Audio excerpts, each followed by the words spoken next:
নমস্কার, দেখছেন নিউজ 18 বাংলা। আমি রুমেলা রয়েছি আপনাদের সঙ্গে। বিধানসভা নির্বাচনের আগে এই বাংলার সমস্ত গুরুত্বপূর্ণ জায়গাগুলো আমরা ঘুরে দেখছি বাংলার হটস্পট। আমি এখন যেখানে দাঁড়িয়ে রয়েছি বীরভূমের রামপুরহাট বিধানসভার অন্তর্গত ছোট্ট একটা গ্রাম, কিন্তু কোথাও গিয়ে রাজনৈতিক সহিংসতার মানচিত্রে এই গ্রামের নাম আজও জ্বলজ্বল করছে। বীরভূমের বকটুই নামটা নিশ্চয়ই ভীষণ পরিচিত তো হবেই। 2022 সালের 21শে মার্চের ঘটে যাওয়া ঘটনা, একটা রাজনৈতিক হত্যাকাণ্ড, আর তারপর আগুনে পুড়ে মৃত্যু 10 জনের। সেই আগুন আজ নিভে গিয়েছে, কিন্তু সেই ক্ষত বুকে নিয়ে এই গ্রাম আজও রয়েছে। 2022-এর পর বেশ কয়েকটা নির্বাচন কেটে গিয়েছে, কিন্তু 2026-এর বিধানসভা নির্বাচনের আগে কি বলছে এই গ্রাম, কি বলছেন আত্মরা, শুনবো তাদের কথা।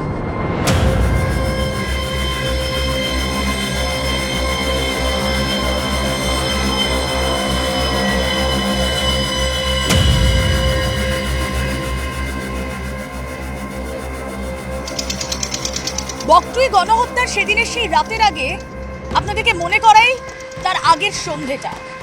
ভাদু শেখ, তৃণমূল নেতা, তৃণমূলের বর্ষাল পঞ্চায়েতের উপপ্রধান, তিনি বসেছিলেন ঠিক এখান থেকে 50 মিটার দূরে একটি চায়ের দোকান। সেখানে তাকে লক্ষ্য করে বোমা ছোড়া হয়, বিস্ফোরণে মৃত্যু হয় ভাদু শেখের। আর তারপর ভাদুর অনুগামীরা প্রতিশোধের আগুন জ্বালায় বকটুই গ্রামে। যে আগুনে পুড়ে মৃত্যু হয় 10 জনের, তার মধ্যে রয়েছেন শিশু, তার মধ্যে রয়েছেন মহিলারা। এবং সেদিনের সেই ঘটনা ঘটেছিল, তার সূত্রপাত হয়েছিল ঠিক যেখানে আমি দাঁড়িয়ে আছি তার থেকে 10 পা দূরে।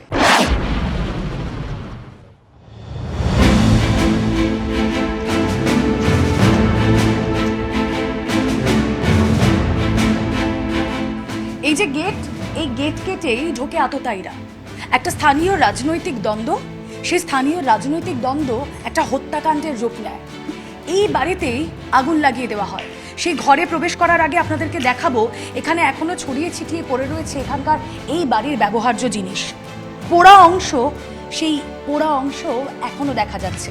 দেখুন, একটা পেপার, 2022 সালের 21শে মার্চের ঘটে যাওয়া ঘটনার সেই ধ্বংসাবশেষ এখনো এখানে পড়ে রয়েছে।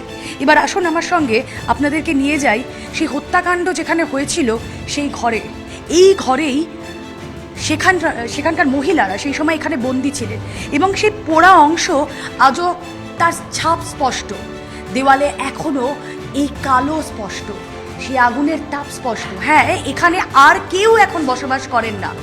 দগদগে ক্ষত বুকে নিয়ে এই পরিবার, তারা এখনো বিচারের আশা করছেন।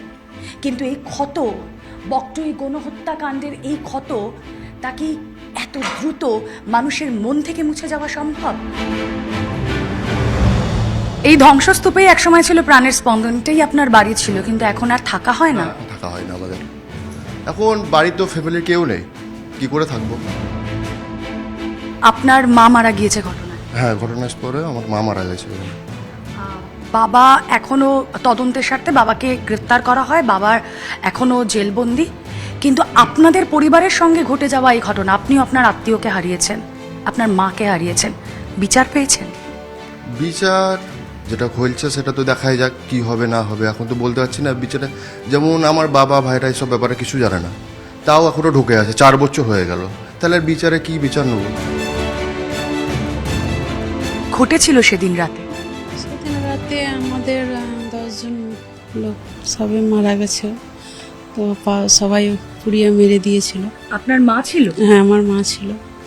এই যে বাড়ি, এই বাড়ি পুড়িয়ে দেওয়া হয়েছে? হ্যাঁ, এই বাড়ি পুড়ে দেওয়া হয়েছে। আপনারা তখন কোথায় ছিলেন? আমরা শ্বশুর বাড়িতে ছিলাম। তারপর যখন আপনারা এলেন, কি দেখলেন? আমরা দেখলাম সব ছাই।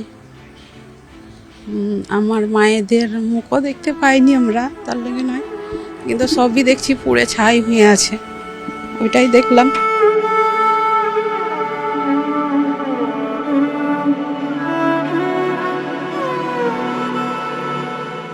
একটা বিধানসভা নির্বাচন সামনে আসছে, তার আগে জানতে চাইবো সেদিনের সেই ভয়াবহ স্মৃতি আজও আপনাকে কতটা তাড়া করে বেড়ায়? দেখুন, সেদিনের যে ঘটনা, সেই ঘটনা তো মানে এত ভয়ঙ্কর ঘটনা, যে ঘটনার মানে বর্ণনা দিতে গেলে নিজে মানে বেহুশ হয়ে যায় আর কি। সেদিন যে আমাদের পরিবারের 10 জনকে, শিশু থেকে বেশিরভাগগুলোই নারী, আমাদের পরিবারের সব কিছু একবারে শেষ হয়ে গেছে। তো সেই যে বেদনা, যে যন্ত্রণা, সেখান থেকে এখনও সরতে পারছি না। এই যে চলতি বছরই জানুয়ারি মাসে মামলা সরে গেল এখান থেকে, যেটা বারবার সিবিআই তরফ থেকে আর্জি করা হচ্ছিল মামলা সরিয়ে নিয়ে যাওয়া হোক, প্রভাবিত করার চেষ্টা হচ্ছে, এখনো পর্যন্ত যেভাবে মামলা গড়াচ্ছে আপনারা খুশি? দেখেন, এটা তো বিচারাধীনে চলে গেছে, এখন কোর্টের আয়ত্তে পড়ে গেছে। ইনভেস্টিগেশন দলকে অনুরোধ করব যে তদন্ত খুব সূক্ষ্মভাবে হোক, এবং যারা নির্দোষ, যারা দোষী নয়, তাদেরকে কোনোভাবেই যেন বন্দি রাখা না হয়, তাদেরকে যেন ছেড়ে দেওয়া হয়। আর যারা দোষী, তাদের যে এমন শাস্তি হোক সারা ভারতবর্ষ যেন দেখুক, এই আবেদন করছে। এই বকটুই সেদিন অশান্ত হয়েছিল, সাধারণ মানুষের সঙ্গে আমরা কথা বলছিলাম, তারা শান্তি চায়। শান্তি কি এসেছে এই গত 4 বছর?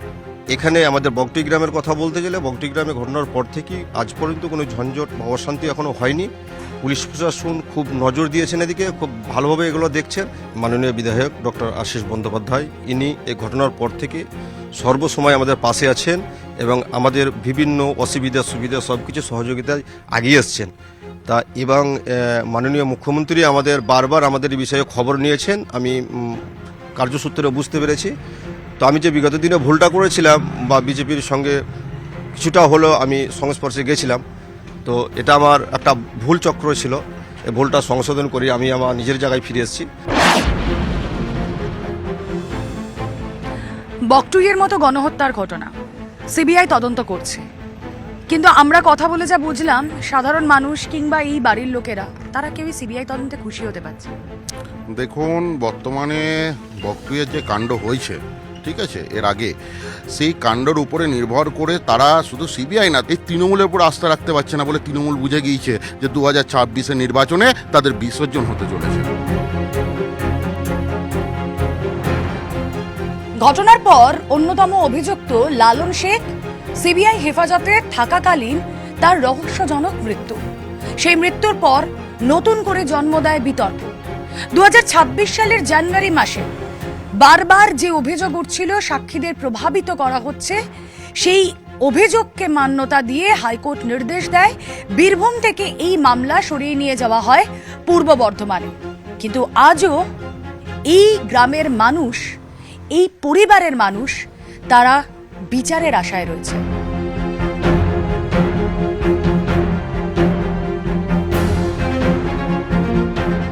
এখানে যারা আগুনে পুড়ে মারা গিয়েছিলেন তাদের মধ্যে আপনার কে কে ছিল? মা, জামাইবাবু, বোন, পিসি।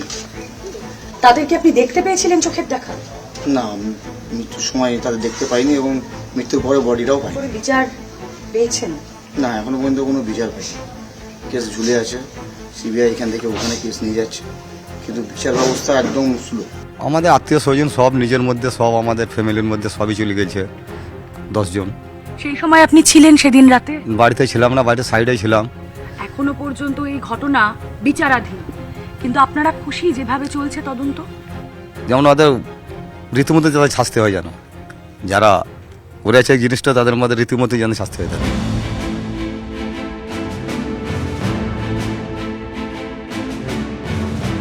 পোড়া দাগ, ধ্বংসস্তূপ, মৃত মানুষের আর্তনাদ আজও যেন বকটুই গ্রামের এই পোড়ো বাড়িগুলো তার সাক্ষ্য বহন করছে। সেই রাতের বিভীষিকা, রাজনৈতিক হিংসার বিভীষিকা আজও তাড়িয়ে বেড়ায় বকটুই গ্রামের মানুষকে। আড়ালে আবডালে তারা একটাই কথা বলছেন, ক্ষমতার লড়াইয়ে আসলে সত্যিই প্রাণ যায় কিছু নিরীহ সাধারণ মানুষের।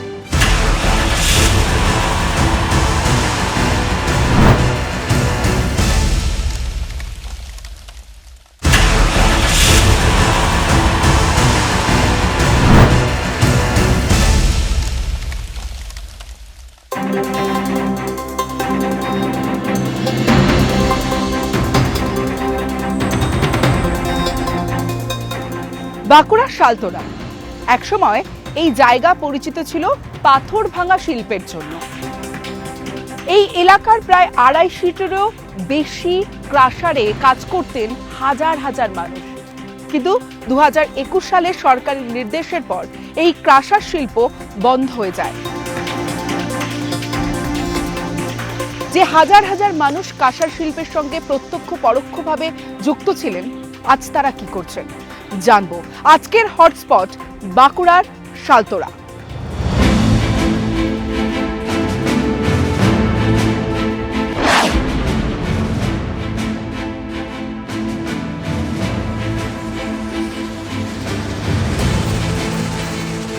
একসময় বীরভূমের রামপুরহাট পাঁচামির সঙ্গে সমানে সমানে টক্কর দিত এই শালতোড়ার পাথর ভাঙা শিল্প অর্থাৎ ক্রাশার শিল্প। কিন্তু অধিকাংশ পাথর খাদানের বৈধ অনুমতি নেই এই অভিযোগে 2021 সালে রাজ্য সরকার শালতোড়ায় পাথর উত্তোলন বন্ধ করে দেয়। কাঁচামালের অভাবে ধীরে ধীরে বন্ধ হয়ে যায় ক্রাশারগুলি।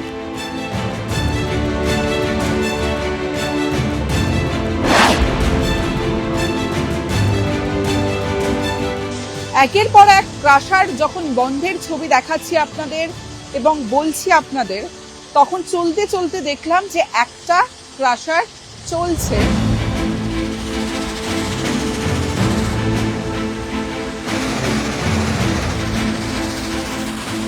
আচ্ছা কাকু, একটা সময় তো এই জায়গাটার পরিচিতই ছিল পাথর ভাঙা শিল্পের জন্য, অবশ্যই একাধিক বন্ধ হয়ে গেছে। বন্ধ হয়ে গেছে, এখন পারমিট পাওয়া যাচ্ছে না, এখন পারমিট পাওয়া যাচ্ছে না। আর এখানকার এত মানুষ, মুসলিমেও কয়েকটি পারমিট পেয়েছে খাদান, এগুলোর থেকে চলছে ভাগ ভাগ করে, আর বাকি সব বন্ধ। এত মানুষ, আগে তো হাজার হাজার মানুষ কাজ করতেন, এখন তারা কোথায়? এখন কি করে, এখন কিছু লোক কমে গেছে। কি চাইছে? চাইছি কাজ হোক, আমরা কাজ হলে পেটের দায়ে তো কাজ করছি, তো কাজ তো না হলে। আচ্ছা একটা সময় তো সব কটা বন্ধ হয়ে গেছিল, তখন কি হ্যাঁ। করতেন? অন্য কাজ করতেন, ওই রাজমিস্ত্রির সঙ্গে কোনো সময় কাজ করতে, মানে কোনো ঠিক না। এখন মানে এখানে তো কোনো কাজ তো নেই, হয়তো মাসে 2 দিন 4 দিন কাজ পাচ্ছে, তো কাজের জন্য সব চলে গেছে, বাইরে চলে গেছে। মানে পরিযায়ী হয়ে হ্যাঁ হ্যাঁ, সব পর্যায়ে শুরু হয়ে গেছে। কি চাইছেন? চাইছি যে ভালোভাবে সব চলুক, এখানে আবার যে সবাই চলে গেছে বাইরে, তারা সবাই আসুক এখানে।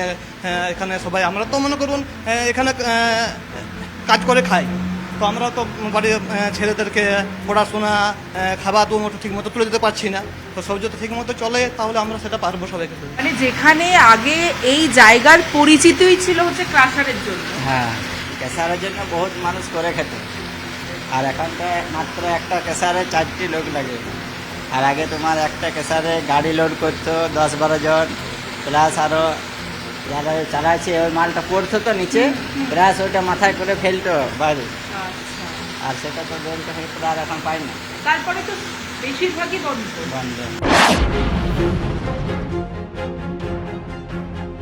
এই শালতোড়ায় এখানে খাদান কর্মী, পাথরের খাদানে যারা কাজ করেন সেই কর্মী ভাইদের সাথে কথা বলেছিলাম।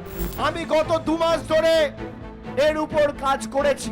মুখ্যমন্ত্রীর দপ্তর থেকে সরকারি বিভিন্ন বিভাগ, সংশ্লিষ্ট দপ্তর, আধিকারিকদের নির্দেশ দেওয়া হয়েছে যে পুরো প্রসেস রিভিউ করে আগামী 2 মাসের মধ্যে সব কাজ চালু করে বাড়তি 25,000 লোকের কর্মসংস্থানের ব্যবস্থা করতে হবে।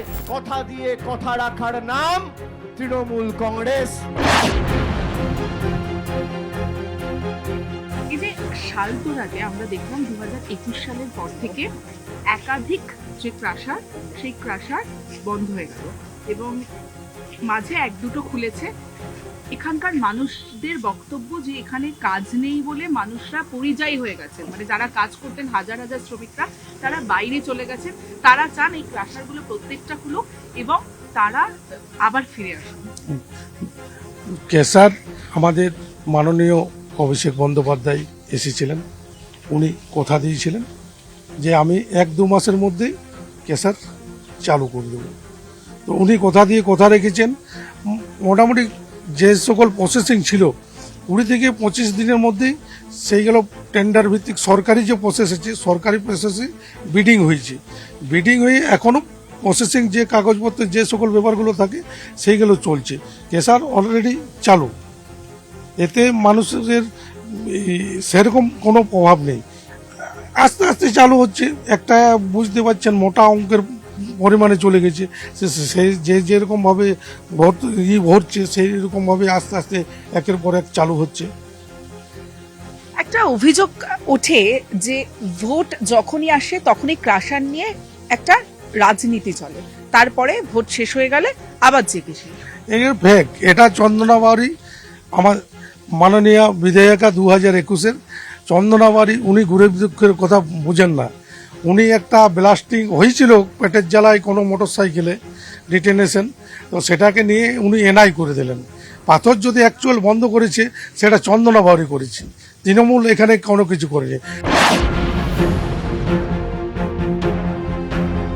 মানে 20 থেকে 25 হাজার মানুষের কর্মসংস্থানের জায়গা ছিল এই পাথর খাদান এবং কেশার নিয়ে।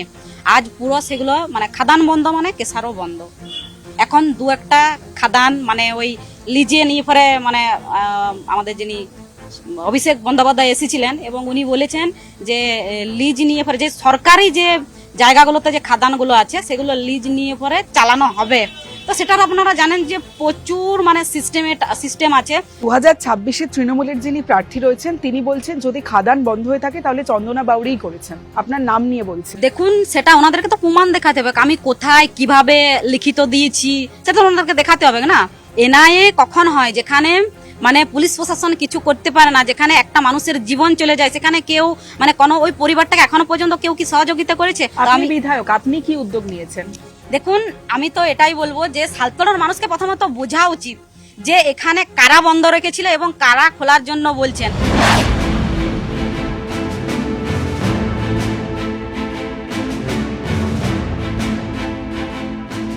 নিউজ 18 বাংলার হটস্পটে আপনারা দেখলেন, আপনারা শুনলেন যে ক্রাশার শিল্পের সঙ্গে যুক্ত মানুষজনের কথা, শাসক বিরোধীর কথা।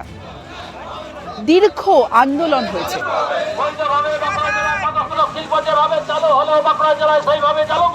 এখন দেখার ভোট এলেই এই ক্রাশার শিল্প নিয়ে রাজ্য রাজনীতি সরগরম হয়। ভোটের পর আবার জয়কে সেই 2026-এর ভোটে পর এই ক্রাশার শিল্প আবার পুরনো রূপে ফেরে কিনা এখন দেখার সেটাই।